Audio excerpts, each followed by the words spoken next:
जीवन में सच्ची शक्ति बाहरी संसाधनों में नहीं, बल्कि हमारे भीतर छुपी होती है। जब हम अपने मन और इंद्रियों पर नियंत्रण करना सीख जाते हैं, तब कोई भी चुनौती हमें नहीं डिगा सकती।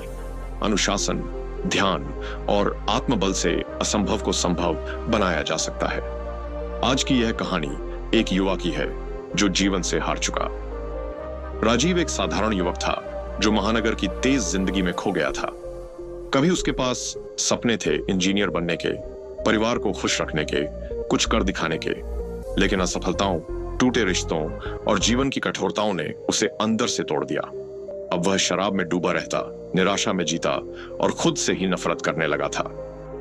एक दिन राजीव ट्रेन से कहीं जा रहा था। वह इतना उदास था कि मन में आत्महत्या का विचार तक आ रहा था। तभी एक स्टेशन पर कुछ बौद्ध भिक्षु चढ़े। उनमें से एक वृद्ध भिक्षु, जिनके चेहरे पर गहरी शांति थी, राजीव के सामने आकर बैठ गए। उन्होंने राजीव की आंखों में कुछ पढ़ लिया। भिक्षु मुस्कुराए और बोले, बेटा, क्या तुम ठीक हो? राजीव ने थके हुए स्वर में कहा, ठीक होना तो अब शायद मुमकिन ही नहीं। भिक्षु शांत भाव से बोले, क्या तुम्हें मालूम है, नदी की गहराई तय नहीं करती कि वह बहना छोड़ दे। तुम्हारा दुख तुम्हारा अंत नहीं है। राजीव चौंका। उसे पहली बार किसी ने इतने गहरे और सरल शब्दों में उसकी स्थिति को समझा था।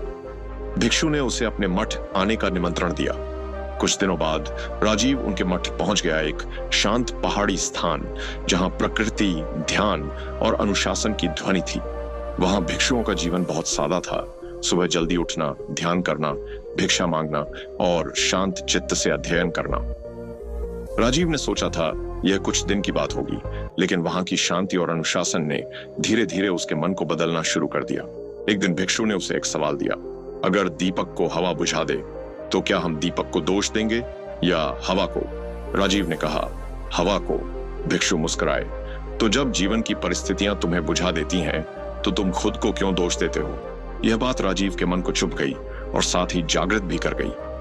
उसने पहली बार अपनी नाकामियों को स्वीकार करना सीखा, बिना खुद को नीचा दिखाए। मठ में रहकर उसने ध्यान, अनुशासन और आत्मनियंत्रण सीखा।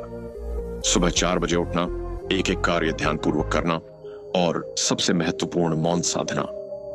मौन में उसे अपने भीतर की आवाज सुनाई देने लगी जो कह रही थी, तू हारा नहीं है, तू बस भटका है। धीरे धीरे राजीव ने नशे की लत छोड़ दी। उसने फिर से पढ़ाई शुरू की। भिक्षुओं ने उसका मार्गदर्शन किया। कुछ महीनों बाद उसने प्रतियोगी परीक्षा दी और उत्तीर्ण हुआ।